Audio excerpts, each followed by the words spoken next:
Alors, paracha d'aujourd'hui, il y en a deux, et on les termine, ces parachas. C'est la paracha Matot Massé. C'est l'un des derniers, pas le dernier livre, la fin du livre des Nombres, de Bamidbar. Et on va reprendre un cycle, le 5e, qui va être, je pense que vous le connaissez tous, c'est Devarim. Voilà. Devarim on approche très fort. Pourquoi il y a deux parachas? C'est parce que c'est des cycles. Il y en a 54. Mais comme c'est court, on est obligé, quand ça arrive un cycle avant les fêtes, parce qu'on approche des fêtes Rosh Hashanah, hein, c'est très vite, hein, ça va venir très vite. Et on a deux parachas à lire, c'est Matot, Massé. Matot, Massé. Et cette paracha, qui est très profonde, qui nous parle beaucoup, hein, c'est vraiment, si on lit bien Matot, on voit bien que c'est quelque chose qui nous concerne. Quand on dit quelque chose, on doit la faire. Alors, le titre est « Apprendre de ses erreurs ». Le titre de cet enseignement, « Apprendre de ses erreurs ». La paracha Matot nous parle des lois concernant l'accomplissement et l'annulation des vœux. La paracha précédente s'achève sur les lois des sacrifices de Yom Tov, les jours bons, et celle-ci débute par les lois régissant les vœux. Que veut dire si une personne fait une promesse, doit l'accomplir? Souvent, on entend des personnes, c'est plus dans le monde, et nous, ça nous concerne, parce que quand on dit quelque chose, faut bien réfléchir à ce qu'on dit et de le faire. Très important. Parce qu'il y a un rappel derrière. Parce que tu as dit quelque chose et tu ne l'as pas faite. Tu as donné une promesse et tu ne l'as pas faite.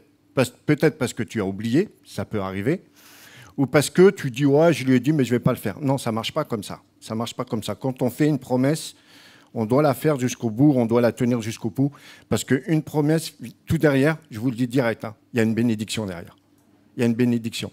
Tu dis à ton ami, je serai là à tel jour et je t'aiderai pour peu importe ce que vous voulez faire, je serai là et je vais le faire.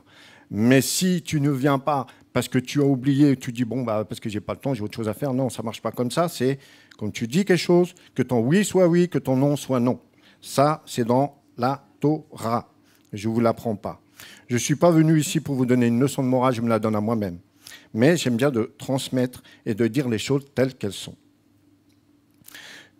Qui veut dire que si une personne fait une promesse, doit l'accomplir, on ne devrait jamais formuler un serment ou un vœu avec précipitation, comme je vous l'ai annoncé tout à l'heure. Il est indiqué dans cette paracha, il existe 3 situations dans lesquelles il est recommandable pour une personne craignant Dieu, Hachem, de faire un vœu à condition qu'elle soit pleinement consciente de son engagement.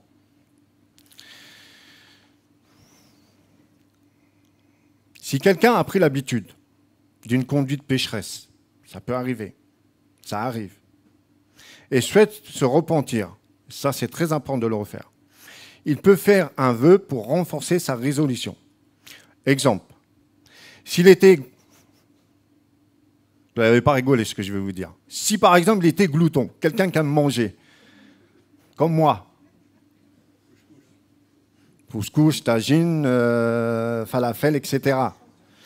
Il faut savoir se contrôler. Le corps a besoin de se contrôler. Même si on voit des mets qu'on en voit, c'est vrai que moi je suis un grand gourmand. Maintenant je fais attention parce que quand vous arrivez à un âge, il faut faire attention à ce qu'on mange. Voilà, faut avoir une ligne de mannequin. Il faut, voilà, tu fais attention à ce que tu dis, ce que tu fais, ce que tu manges. Mais quand vous voyez des plats comme ça, c'est pas possible. Vous faites quoi là? Vous mettez ça là? Je sais pas, c'est interdit de manger. Si c'est là, c'est pour manger.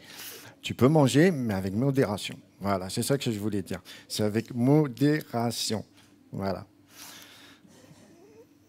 Pour faire vœu de s'abstenir pour une prière déterminée, si ça donnait à la boisson de s'abstenir de l'alcool.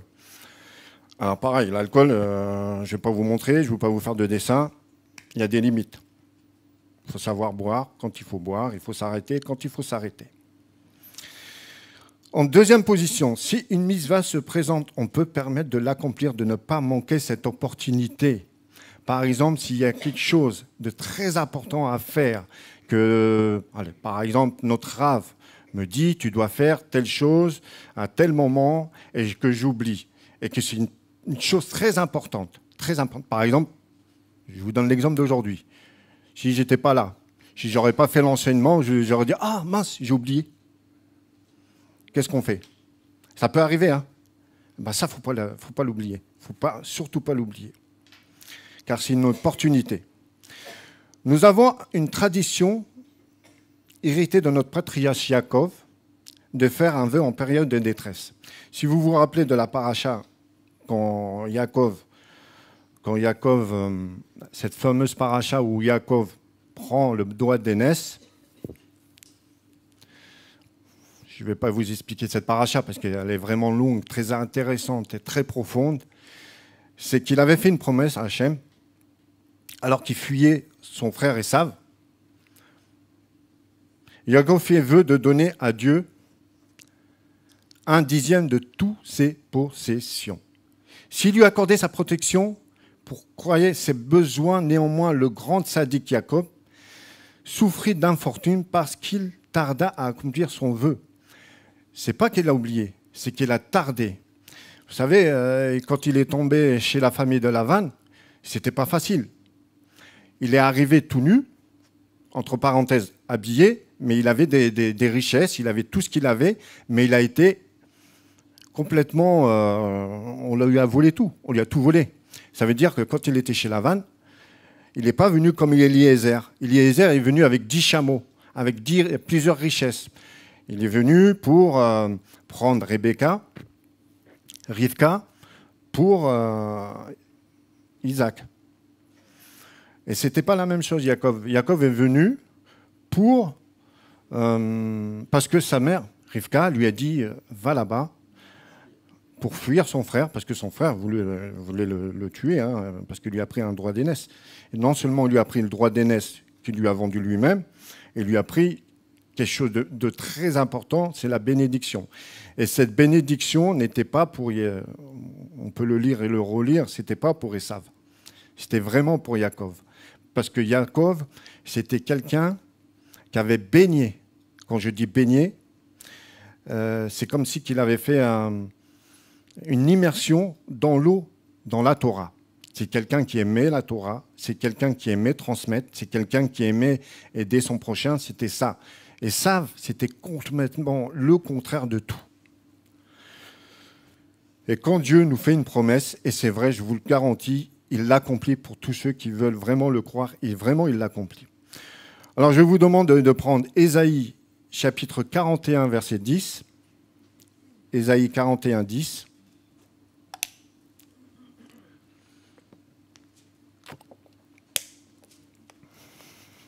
Que je vais lire. N'aie pas peur, car je suis moi-même avec toi. Ne promène pas des regards inquiets, car je suis ton Dieu.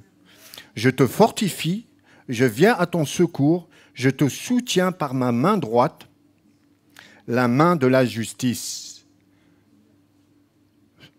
Quand Dieu promet une chose, connais ton cœur, porte quel cœur, n'importe quel cœur.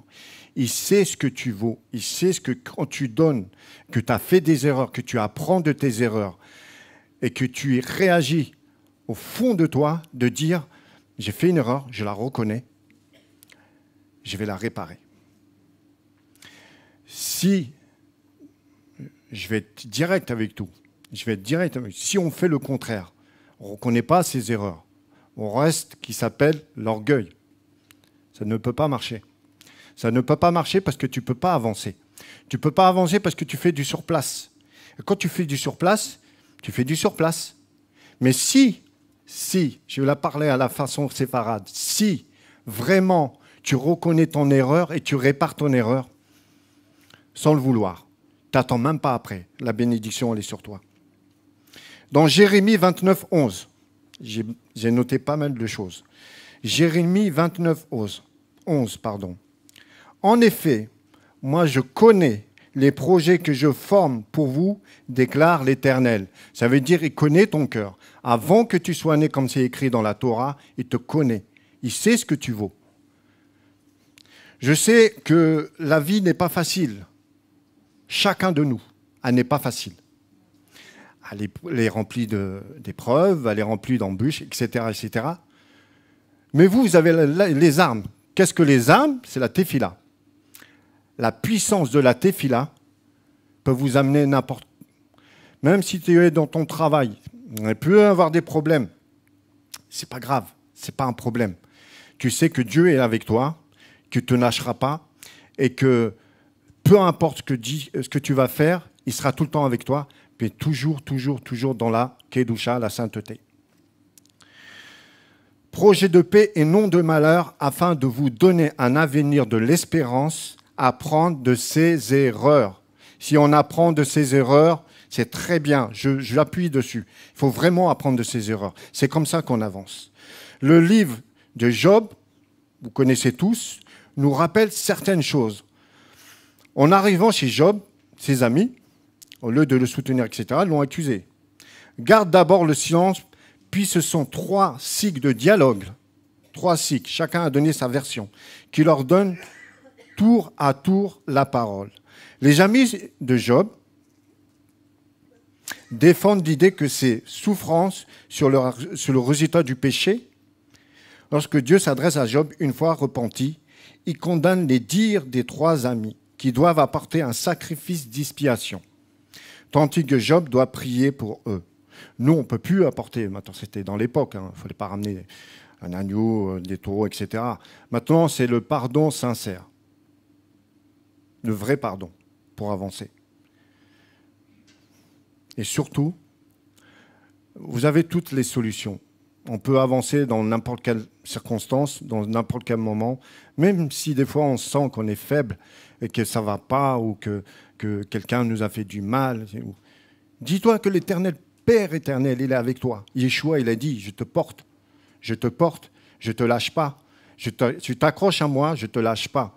Si tu t'accroches à ça, tu peux avancer. Il ne faut pas pleurer sur son sort, il m'a fait ci, il m'a fait ça, tu n'avanceras pas. Il faut tenir ferme, il faut répondre ferme. La personne même qui est devant toi, tu peux même, à un moment donné, plus tard, elle va reconnaître ses erreurs et de dire, écoute, ce que je t'ai dit, je te demande pardon. Parce que tu as su dialoguer avec cette personne, tu as su échanger quelque chose. Il suffit d'un mot, tu touches la personne, un mot. Il faut lire dans Job 42, versets 5 à 10.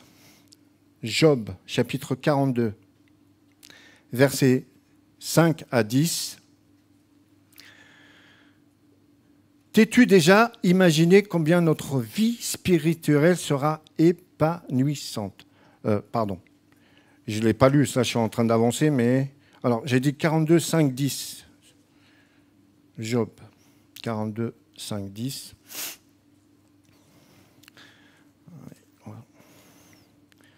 42, 5, 10.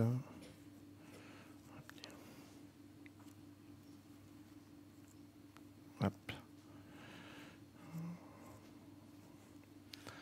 J'ai dit chapitre 42. 42.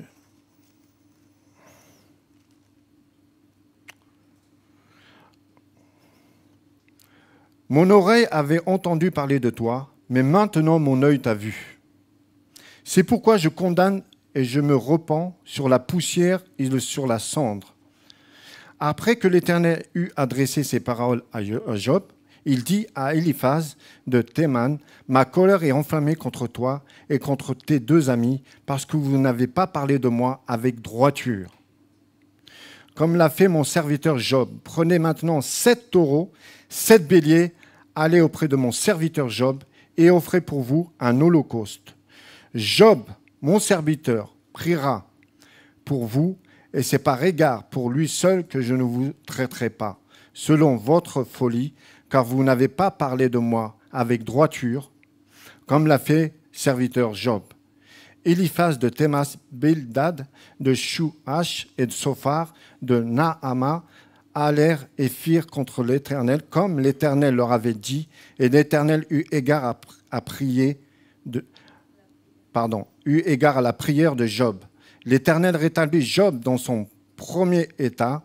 Quand Job eut prié sous ses amis, pour ses amis, pardon, et l'Éternel lui accorda le double de tout ce qu'il avait possédé. C'est ce que je vous disais tout à l'heure. La bénédiction, c'est ça. Dieu, quand il donne, il donne. Il donne en abondance, mais dans le mérite. Et il voit ton cœur, il voit ton comportement, etc., etc. Tu as dû déjà imaginer combien notre vie spirituelle serait épanouissante s'il existait un vaccin contre le péché. Ça n'existe pas, on est d'accord. Mais le vaccin, moi, je vais vous dire qu'il existe. Vous savez, c'est quoi? Voilà. C'est non seulement la repentance, mais la émouna, la foi. C'est ça qui peut te protéger de tout. Des fois, ça peut arriver, et ça arrivera, je vous le dis, je ne vous le cache pas. On a des épreuves. Mais c'est normal. C'est pour voir ton cœur. Regardez Job. Au centuple, il l'a béni. Au centuple. Mais il a montré à ses 3 amis qui sont venus, au lieu de l'encourager, de dire voilà, peut-être ci, peut-être ça. Non. Ils l'ont, on va dire, matraqué plutôt qu'autre chose. Et Dieu remet les pendules à l'heure. Et ça, c'est important. Ça, c'est important. Bon, une petite piqûre, et voilà, on est en immunité contre ce péché à vie. Mais ce péché à vie, c'est la imuna, c'est la repentance. Et si tu veux avancer et de ne pas croire des bêtises qu'on te dit, mais vraiment, vraiment, vraiment, vraiment, de dire et de lire la Torah jour et nuit, tu auras les réponses à tout ce que tu veux. La réponse, elle est là. Et même l'Éternel peut te visiter, peut te donner des choses et te dire ce que tu fais bien ou pas bien, c'est à toi de résoudre le problème et d'apprendre de tes erreurs. Mais le vaccin contre le péché, c'est le péché. Lui-même, quand tu sais tirer leçon de tes erreurs et avec un peu de bonne volonté, par la grâce de Dieu, tu ne retombes plus dans les mêmes les erreurs. David, pareil. Vous savez, dans la Bible, il y en a plein qui ont fait des erreurs. Vous avez David, vous avez Moïse, vous avez plein. Mais la puissance de ça, c'est qu'ils ont reconnu leurs erreurs. Ce qui est passé est passé. Ils ont démontré dans le futur, jusqu'à maintenant, que grâce à toutes les erreurs qu'ils ont fait et qu'ils ont appris de leurs erreurs, on a cette bénédiction d'aujourd'hui, Yeshua. David, qui était loin d'être parfait, a reçu de Dieu ce témoignage qu'il était l'homme selon son cœur. Pourquoi entre autres? Parce qu'il savait toutes des leçons de ses erreurs. Il a appris de ses erreurs pour ne plus retomber dans les mêmes déjà et pouvoir éviter de plus grosses erreurs. Il ne faut pas s'enfoncer. Il faut vraiment avancer et surtout trouver la solution, comme je vous l'ai dit, dans la Torah, qui est important. Nous devons rendre grâce à Dieu pour nos erreurs. Ils nous font grandir. Ces expériences nous servent d'accomplir déjà pour nous-mêmes, pour notre propre croissance et édification quand nous voulons bien en tirer des leçons. Pour nous réajuster, elles peuvent également être bénéfiques pour autrui en ce sens.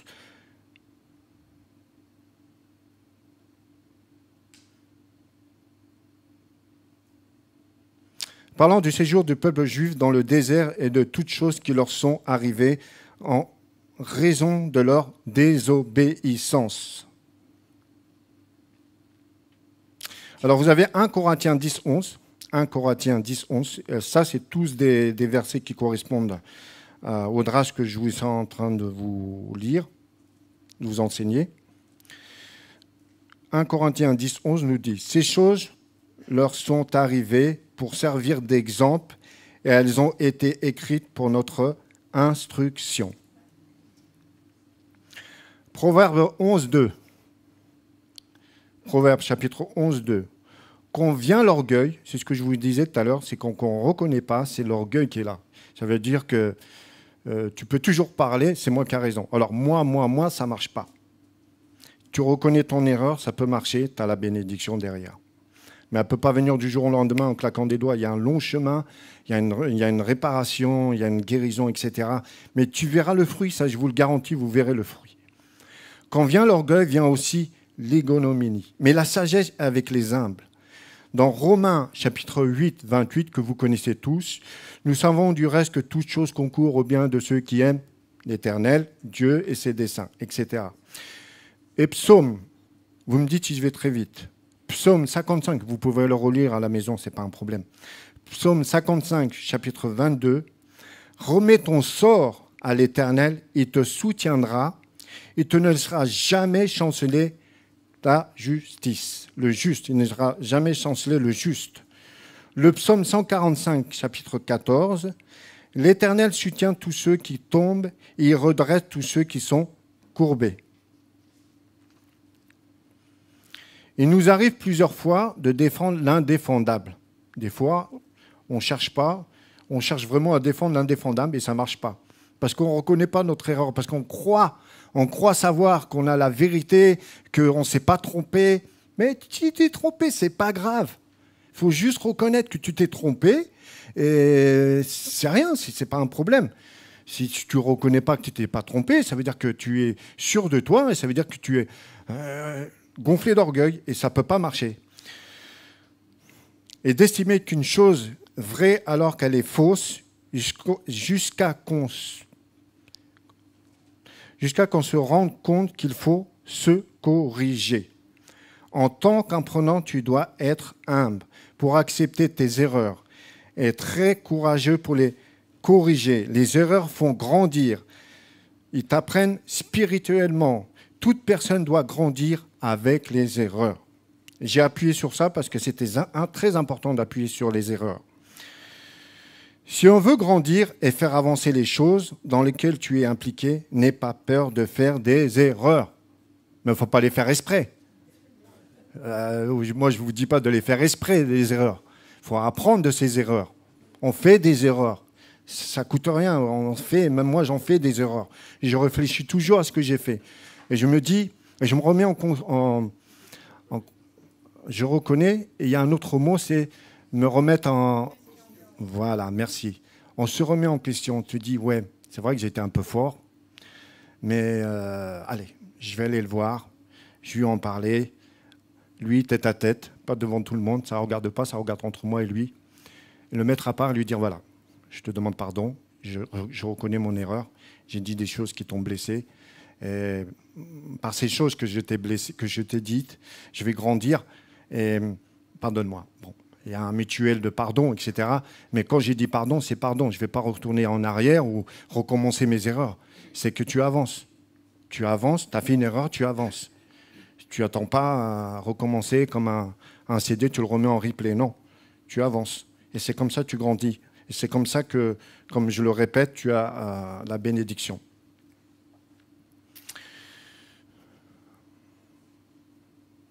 Parce que les erreurs nous paralysent. Ce n'est pas l'absence de courage. Mais la crainte d'avancer, il faut avoir le courage de rectifier, se corriger et apprendre de ses erreurs. Alors, Éphésiens chapitre 4, verset 13.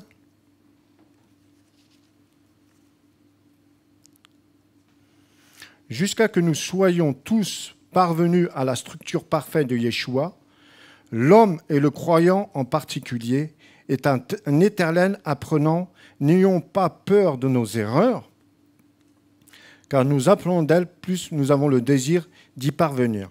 Plus nous devons affronter nos erreurs.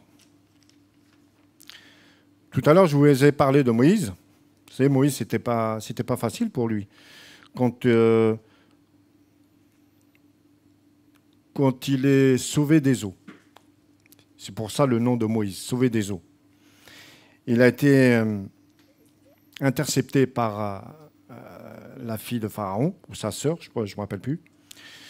Et quand il y a sa sœur, Myriam, qui n'a pas arrêté de suivre le petit berceau qui était plein de bitume pour pas qu'il coule. Elle a suivi son frère. Au moment donné, la femme me dit, mais c'est quoi? Parce qu'elle ne pouvait pas avoir d'enfant. Et quand elle a vu cet enfant-là, elle dit, mais c'est une de ses servantes. Elle m'a dit, non, c'est un hébreu, il ne faut pas qu'il touche. Je ne sais pas ce qui s'est passé. Elle a pris cet enfant. Et Myriam, qu'est-ce qu'elle a fait? Elle s'est avancée devant cette, on va dire, princesse. Et elle lui a dit, c'est mon frère. Enfin, je ne sais pas si elle lui a dit que c'était mon frère. Elle lui a dit, écoutez, je connais une dame qui peut l'allaiter jusqu'à son adolescence. Et après, elle m'a dit, écoute, tu le prends, tu vas le ramener chez toi. Tu dis à cette dame-là, je ne savais pas que c'était sa maman, qu'elle l'allaite, qu'elle le nourrisse. Et quand elle va le nourrir, ce n'est pas n'importe quelle nourriture qu'elle lui a donnée. C'est de ne pas oublier d'où il venait. Cet enfant, il devait pas oublier, Moïse ne devait pas oublier d'où il venait. Malgré tout ça, il a grandi. Il aurait pu devenir prince. Il avait tous les atouts. Mais quelque chose, l'Éternel vient toujours au galop. Il n'oublie jamais. Et il a dit, tu étais là pour un temps. Et ce temps-là est arrivé. Et quand il est arrivé, ce temps-là, Moïse, dû à cette agression, cette fameuse agression de l'Égyptien sur l'Hébreu, que je ne vais pas vous dire l'histoire, hein, parce que c'est assez long, il a compris que sa place n'était pas parmi Pharaon, qu'il fallait qu'il y ait une délivrance du peuple d'Israël. Et quand il est arrivé chez Yéthro, mais avant il était dans une autre contrée, mais moi je passe pour ne pas faire trop long. Il est arrivé dans cette contrée, il arrive chez Yéthro, les Moabites. Et il faut savoir que Yéthro, c'était quelqu'un qui était idolâtre, mais qui a tout rejeté. Il ne voulait plus, il ne cherchait plus, enfin, il voulait, mais il était même rejeté par certaines de sa famille, parce qu'il avait rejeté, comme Abraham avait rejeté tous ses idoles. Et il a fait un pas vers lui, et lui, il l'a pris sous son aile. Mais Moïse, quand il a eu cette révélation sur le buisson ardent, un buisson qui ne brûle et qui ne se consume pas, n'a pas voulu aller délivrer. Parce que pourquoi? Il a été gêné par une élocution, de savoir parler. Il bégayait, on ne sait pas pourquoi il bégayait. Il avait cette raison de dire je ne peux pas. Première erreur. Il en a fait plein des erreurs. Mais toutes ces erreurs-là, il a compris une chose, c'est d'apprendre de ses erreurs. Et c'est pour ça qu'il est devenu l'un des piliers, des phénomènes incroyables. Je dis phénomène, mais je ne devrais pas dire, mais l'un des plus grands prophètes avec une sagesse et humble de transmettre et de défendre les bénis d'Israël qui sont 600 000. Ce n'est pas une personne, deux personnes, trois personnes, 10 personnes, 1000, 600 000 dans le désert pendant 40 ans. Et il a fait des erreurs. Il a frappé le rocher qu'il ne devait pas frapper. Enfin, il a fait. Mais il a appris de ses erreurs. Il n'a pas rechigné de ce qu'il a laissé passer parce qu'il ne devait pas aller en terre promise, même s'il a demandé à l'Éternel qu'il voulait vraiment adresser, il voulait passer, que son édite devait l'effacer, mais dit l'Éternel, quand il donne une parole, c'est une parole. Et au final, il a compris et il a continué dans ce chemin d'accompagner les bénis Israël, le peuple d'Israël, et de leur montrer la vraie vérité. Après cette vérité, ce qu'il a transmis de génération en génération, on arrive à David, on a Yeshua. Vous savez que Yeshua descend de David. Et cette vérité, c'est Yeshua qui nous la donne maintenant. Il nous donne, quand ton pied fléchit et que tu ne sais pas quoi faire, demande pardon et apprends de tes erreurs. Il a dit, je ne suis pas venu pour les pauvres, je ne suis pas venu pour les riches, mais pour les pauvres, pour ceux qui n'ont pas cette connaissance, pour ceux qui veulent apprendre, pour ceux qui veulent continuer ce chemin, qui ne savent pas. Il y a des moments, il y en a qui savent un peu chouïa, il y en a qui savent un peu moins, mais à un moment donné, et j'ai dit, je suis venu pour vous apprendre. Et ces disciples ont fait des erreurs. Si vous lisez, bon, je ne vous ai pas donné des versets, mais ces disciples ont fait des erreurs, pas mal d'erreurs. Mais ils ne sont pas tenus, ils ont tenu ferme, ils ont pris, et de génération en génération jusqu'à maintenant, on apprend à transmettre. Comme fait Mohammed, les enfants d'Abraham, qui transmet, lui qui était un ancien musulman, lui qui a reconnu, qui a rejeté, qui a dit non, moi je reste musulman, mais qu'il a trouvé une force. Des fois, ce n'est pas sur le moment quand on parle à une personne. Ça peut être des années plus tard, ou des mois plus tard, ou des semaines plus tard, qu'elle vient cette personne et elle vous dit « Ce que tu m'as dit, je l'ai reçu, et maintenant, regarde ce que je suis, un serviteur de l'Éternel. Et je transmets ce que tu m'as donné. » C'est ça. On a des erreurs, c'est pas grave. Tu apprends à les respecter, à les corriger et à avancer, tu es béni. Juste pour vous dire, Moïse, comme je vous l'ai dit tout à l'heure, dans Deutéronome chapitre 34, versets 10 à 12. Et je le signe et je le souligne. Et j'apprécie beaucoup ce qu'il a fait et ce qu'il a donné et ce qu'il a transmis jusqu'à maintenant. Je le lis. Il n'a plus paru en Israël de prophète, et c'est vrai, semblable à Moïse. Yeshua était plus qu'un prophète. On n'en parle pas, c'était vraiment le Fils de Dieu. Que l'Éternel connaisse face à face, nul ne peut lui être comparé par tous les signes et les miracles que Dieu l'envoya faire au pays d'Égypte contre Pharaon. Moïse a appris de ses erreurs et c'est comme ça qu'il a grandi de ses erreurs. Et non seulement il a grandi de ses erreurs, mais il a transmis. Qui c'est qui a pris la transmission? Il y a Joshua, Josué. Josué a transmis. Et de génération en génération, c'était ça. C'est ça la grande vérité. Pour conclure, je sais que vous voulez que je continue, mais pour conclure, juste pour vous dire une chose. Dans la vie, on ne sait pas ce qui se passe, mais il y a une chose qu'on sait. C'est quand on choisit le vrai chemin. On ne peut plus marcher à droite ou à gauche. Tu es le chemin dans la vérité, la vie, et cette vérité, tu dois la transmettre. Peu importe comment tu vas la transmettre. Il y a des moments où on peut tomber. Moi, tout à l'heure, j'ai dit le travail. Ça peut être à l'extérieur, mais c'est bien de remettre les pendules à l'heure des gens qui nous disent n'importe quoi. Ils ne savent même pas de quoi ils disent, ils ne savent même pas de quoi ils parlent. Et dans le contexte. Si tu restes muet, pour ma part, je ne reste pas muet. Parce que je me connais, déjà, j'aime pas l'injustice. Quand je dis les choses, il faut que je les dise. Ça plaît ou ça plaît pas, mais je donne le contexte dont il est. L'erreur, non. Il faut dire la vérité. J'aime les musulmans. Alors, quand on me dit quelque chose sur un musulman de faux, ou qu'on te dit que je ne vais pas répéter, parce que c'est assez... Et que je leur dis, mais tu vois la personne devant toi, tu lui dis, tu te rends compte de ce qu'elle est en train de te dire là? Alors, à un moment donné, il recule, il bégaye. Mais tu l'as dit. Des choses comme ça, moi, je ne veux pas entendre ça. Moi, je suis ici pour partager, pour parler. On peut parler de tout. Vous savez, on est dans le monde, on peut parler de tout. Mais à un moment donné, il faut être correct. Dans les mots, dans les gestes, dans le regard des autres. Tu dois être correct. Si tu n'es pas correct, c'est que tu n'as rien appris. Surtout, surtout, surtout, baissez jamais les bras. Dieu, il est tout le temps avec vous, il ne lâchera pas. Il est tout le temps avec vous. Mais il a son moment à lui. Comme le dit dans une louange, on son temps. On son temps. C'est pas, je dis la prière, je veux l'avoir tout de suite. Je suis un peu comme ça, je vous dis la vérité. Je vous dis la vérité, je suis un peu comme ça. Mais j'ai appris de tout ça qu'il faut de la patience et dans le temps, ça arrive. Ça arrive parce que, petit témoignage vite fait, qui normalement va vous plaire. Quand je me suis marié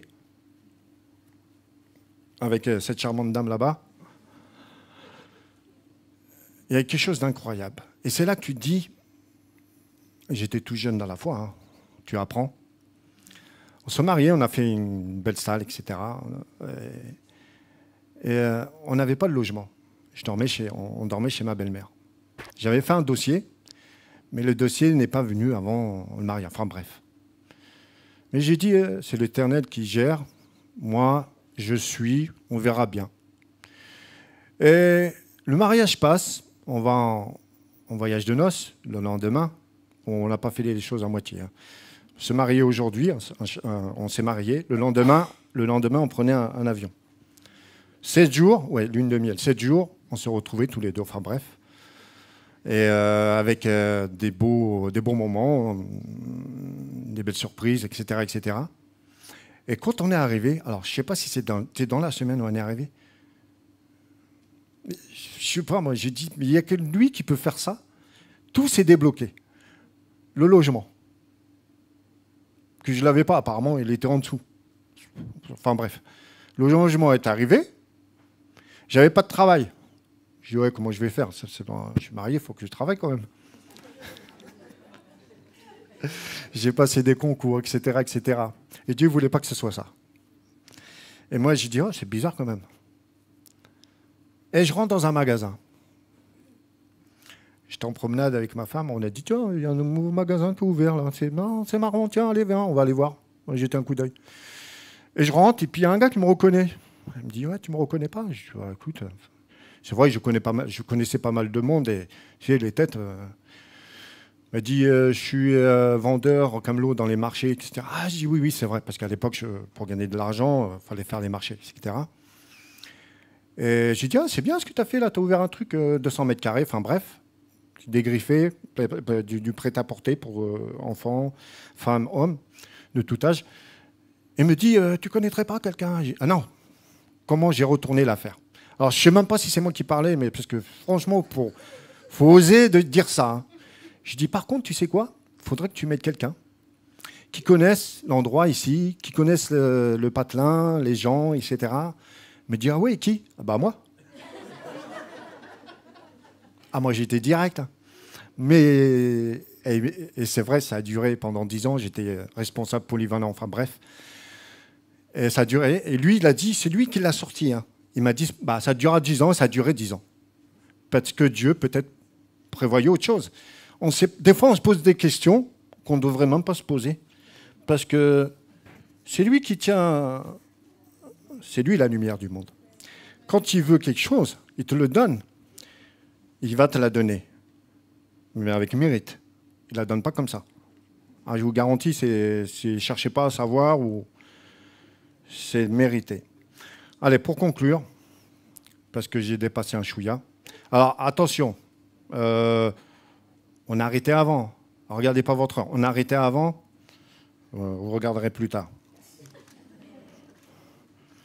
Alors, allez tous sur... Voilà. Alors, tous les Télim, j'aime beaucoup tous les Télim. Il faut savoir que les Télim sont écrits par David.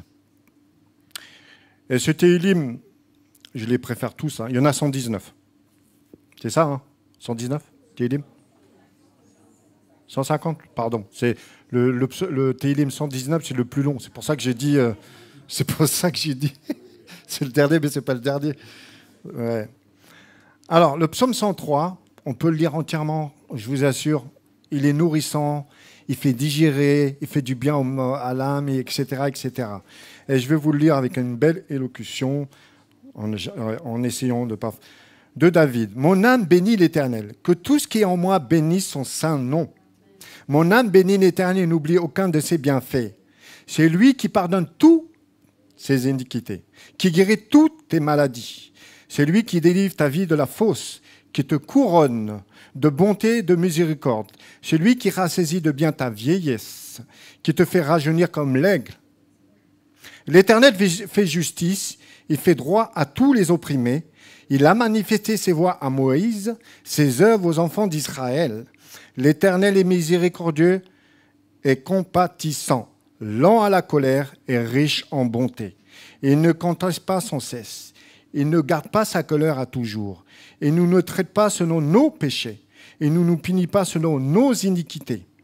Mais autant les cieux sont élevés au-dessus de la terre, autant sa bonté est grande pour ceux qui le craignent, autant l'Orient est éloigné de l'Occident, autant il éloigne de nous nos transgressions. Comme un père a compassion de ses enfants, il a compassion en nous. L'Éternel est compassion de ceux qui le craignent, car il sait de quoi nous sommes formés. Il se souvient que nous sommes poussière. L'homme, ses jours sont comme l'herbe. Il fleurit comme la fleur des champs. Lorsqu'un vent passe sur elle, elle n'est plus. Et le lieu qu'elle occupait ne la reconnaît plus. Mais la bonté de l'Éternel durera jamais pour ceux qui le craignent. Et sa miséricorde pour les enfants de leurs enfants, pour ceux qui gardent son alliance et se souviennent de ses commandements afin de les accomplir. L'Éternel a établi son trône dans les cieux et son règne domine sur toutes choses. Bénissez l'Éternel, vous ses anges, qui êtes puissants en force et qui exécutez ses ordres, en obéissant à la voix de sa parole. Bénissez l'Éternel, vous toutes ses armées, qui êtes ses serviteurs et qui faites sa volonté. Bénissez l'Éternel, vous toutes ses œuvres, dans tous les lieux de sa domination. Mon âme bénit l'Éternel. Amen et Amen. Je vous dis, c'est des choses qui peuvent pour nous, c'est des choses incroyables, mais je sais que quand tu es triste, tu te mets dans la prière, dans la tefila. Tu te baignes dans la tefila et tu ouvres les Tehillim. Peu importe le Tehillim, peu importe. Ils sont tous beaux. Et ça te renouvelle. Ça te remet en marche. Ça te dit, ce qui est arrivé aujourd'hui, demain sera un jour meilleur. Voilà. Et il faut continuer dans cette tefila. Il faut continuer dans cette persévérance d'être tout le temps. Je sais que c'est pas facile. Même ceux qui peuvent me dire, c'est pas facile. Je sais que c'est pas facile. Mais c'est d'apprendre de ses erreurs, c'est très important. Ne pas rester dans l'erreur négative, mais apprendre dans son erreur, d'avancer et de dire « Dieu est avec moi, qui sera contre moi ?» Et ça, c'est important. C'est important. Et pas hésiter, parce que vous avez des personnes faibles, vous avez des personnes qui peuvent parler, qui peuvent encourager, qui peuvent soutenir, et vous avez des personnes faibles. Eh bien, ces personnes faibles, il faut les soutenir dans la parole, dans un mot, peu importe. Mais vous savez qu'ils savent qu'ils ont des frères et sœurs qui veulent être là. Mais à un moment donné, il faut leur dire, je t'ai soutenu, à toi de grandir. Je t'ai donné du lait, je t'ai donné de la nourriture, à toi de te débrouiller. Il ne faut pas que ce soit tout le temps moi, les autres, non. Okay, ça, c'est ma parole. Et je vous bénis, je vais finir par la prière, parce que la prière est très, très importante. Et voilà. Baruch haba beshem Adonai Eloheinu melech haolam. Dieu d'Abraham, Isaac et Jacob. Béni soit ton nom. Parce que, Seigneur, tu es un Dieu qui est digne d'être élevé, digne d'être magnifié. Tu nous as envoyé Yeshua pour nous relever, de nous fortifier, nous guider chaque jour, chaque instant. À travers ce drache, à travers cet enseignement, je te rends grâce parce que tu m'as mis les mots qu'il fallait que je dise, et les mots justes, pas trop, pas plus, mais justes.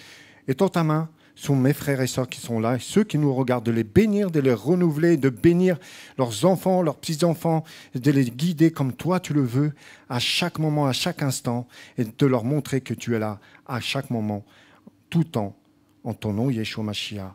Amen et Amen. Soyez bénis.